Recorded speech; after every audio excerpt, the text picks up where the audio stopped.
back to the Seasoned Rider. In this episode, we're going to adjust these valves, and it gave me pause for a few minutes. I had to really think this through because it's not just simply a case of taking off these valve caps and adjusting them in situ, because it's been completely apart. The valves have been out, the rocker arms have been off, and so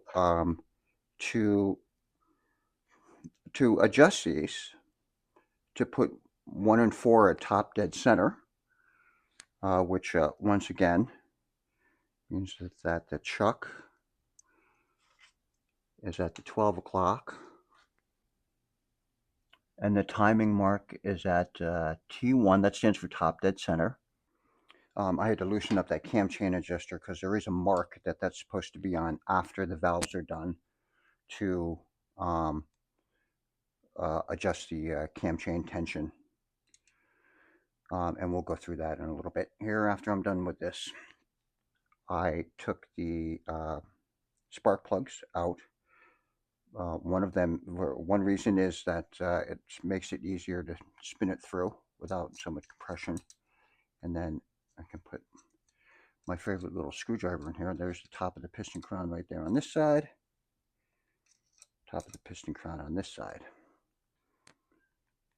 So here's where the cam is on the exhaust side. So what I'm watching for is which one of these valves are completely closed. 1 or 4. So I'm going to spin this through and watch 1 and 4. So we have exhaust number 1 is opening up. See the cam journals coming over the top. And intake number 4 is opening.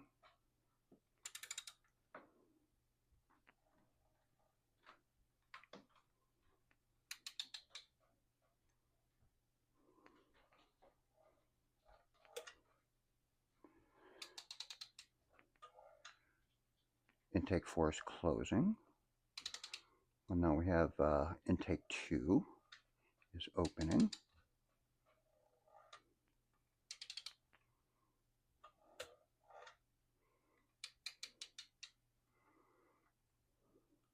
Intake 1 is opening.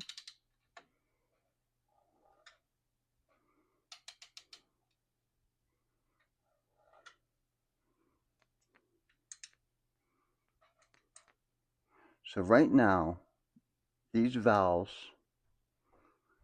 on number 1, they're in action.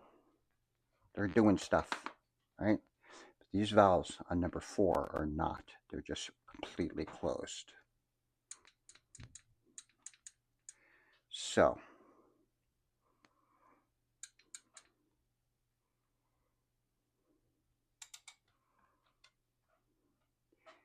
if I bring, like so, from right here, see the key chuck is on the top. This horizontal line is going here. So I know that down below here, I'm going to look in a second just to verify, but I'm on top dead center 1 and 4.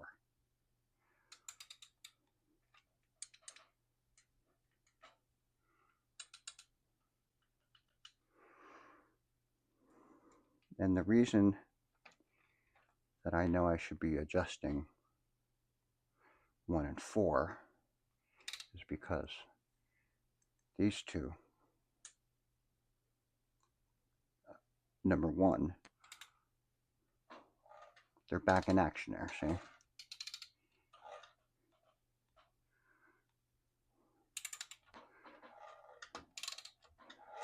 So if I keep spinning through for a second,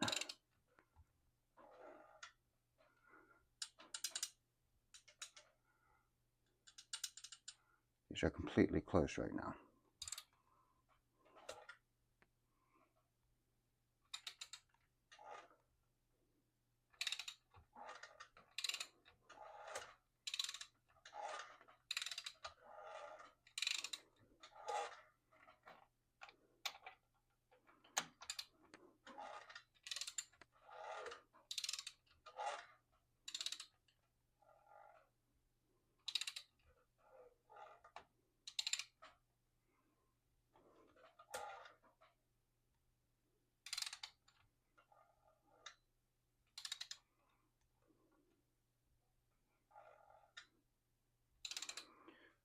chuck's coming back up to the top.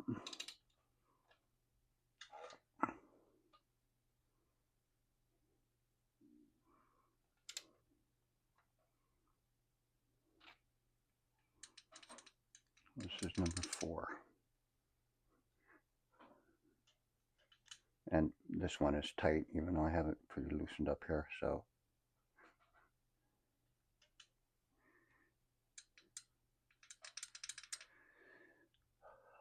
Key chuck is at the top.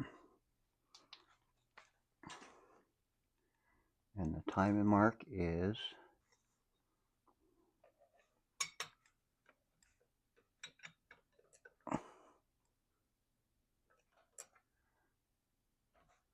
spot on.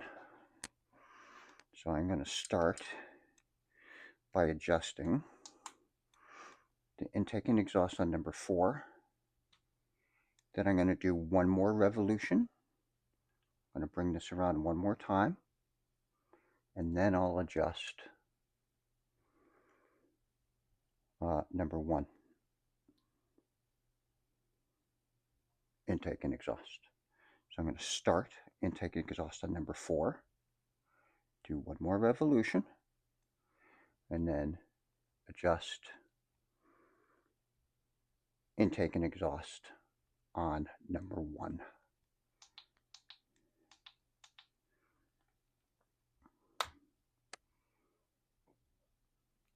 And there are the measurements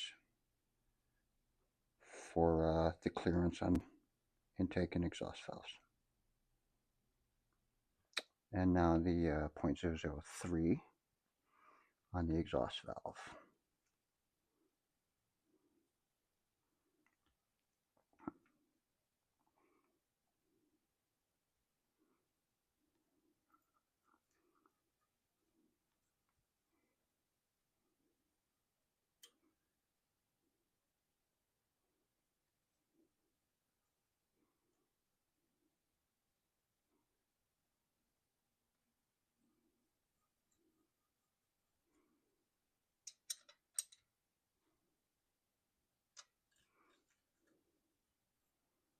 See, that's too tight, so I tried doing it without the screwdriver, holding a little back pressure on it, and it didn't work.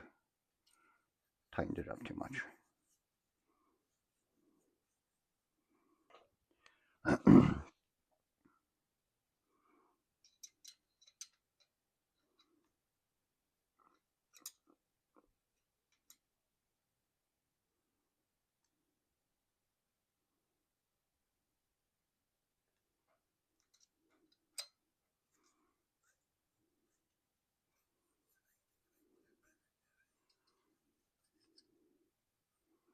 That's fine. It's got some drag to it. Done. All right, now we spin the crank around 360 degrees till this key chuck comes up to the top again. Coming around.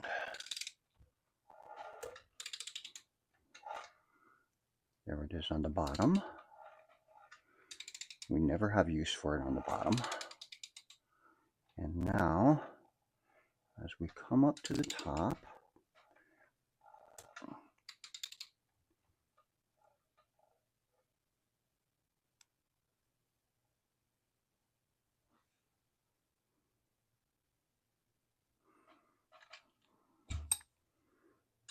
loose, loose, also loose.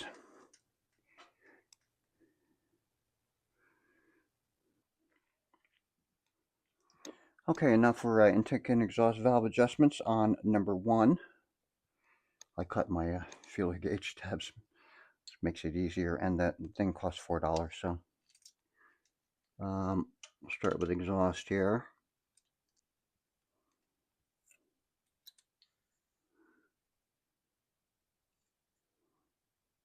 Not a drag on it, because you end up when you tighten up this lock nut.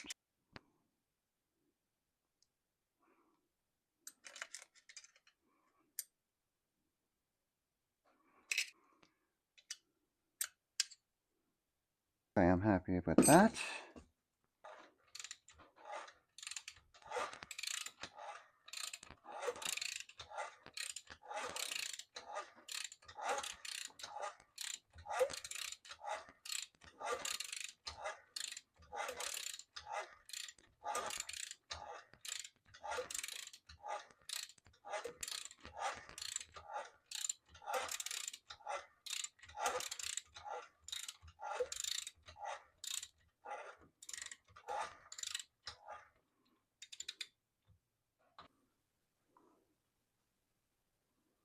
This isn't right. And the drama continues. Well, listen, thanks for checking in with the Seasoned Rider. I'd appreciate it if you would hit subscribe and like. You can comment. That break ain't right either.